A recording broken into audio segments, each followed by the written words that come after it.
Good Thursday morning. I'm Storm Alert Weather 7 meteorologist Brandon Libby. I want to stress what we're going to have over the next couple of days. It's not going to be a significant amount of snow. There might be some spots that see over an inch up to 2, mainly in our eastern counties near the Mississippi River, Dubuque County, Clayton County, Alameda, Winnebago County.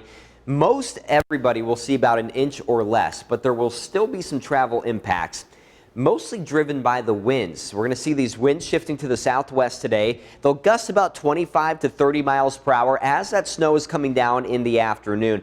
So you can see some reduced visibility there.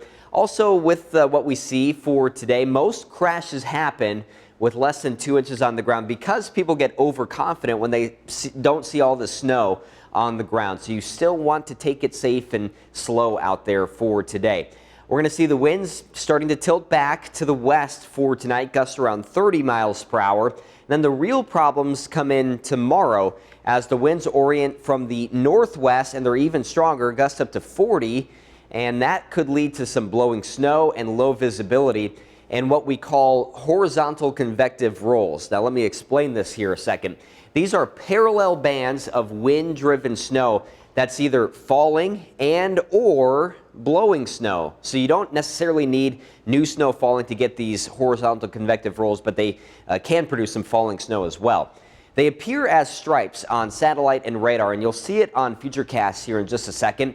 They're caused by some low-level instability and some strong winds, which we should have, and they are a signature of ground blizzard conditions or near whiteout conditions.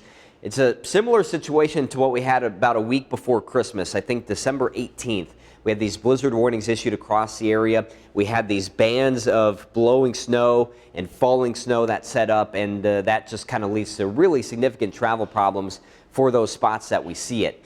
So you look at Futurecast here, and we'll see the clouds increasing today. Eventually that snow will start to track in this afternoon, 2 or 3 o'clock, starting in our northern counties, moving quickly to the southeast, and most of it falling along and east of I-380. So that's going to be the evening commute time frame that we see the breezy conditions and a little bit of snowfall accumulation, just enough to get things a little bit slow out there. The initial band pushes out about 7 o'clock. Now overnight we're just going to get brushed by some of these light snow showers, probably not seeing much more accumulation with that. But then we go into tomorrow, the winds get pretty strong. We start to see these snow squalls developing, and there you can see these bands setting up. Looks like the tiger stripe across the area. So within that, you get some significantly reduced visibility, near whiteout conditions, and maybe some enhanced snowfall totals. Outside of those bands, might not even seem like anything's happening at all. And that's, I think, the nature of what we'll see through tomorrow afternoon. Those should start to go away once the winds die down for Friday night. And then it's just all about the cold conditions on the way for the weekend. Let's start with today, though. High temperatures getting up to the upper 20s and low 30s. And then the snow arrives about 2 or 3 o'clock. We'll see it through this evening. Steady or rising temperatures overnight tonight because of the strong winds and the mostly cloudy skies. Still some scattered light snow out there. And then the snow squalls or blowing snow is the biggest concern for tomorrow. Temperatures climb to about the low to mid 30s early in the morning.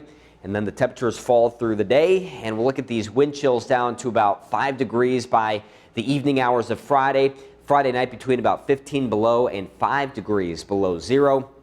And then Saturday, we'll have high temperatures only in the low to mid teens as skies remain cloudy. Wind chills are probably below zero most of the day, and then down to the teens below zero for Saturday night again as we have lows holding steady around 0 degrees for the weekend.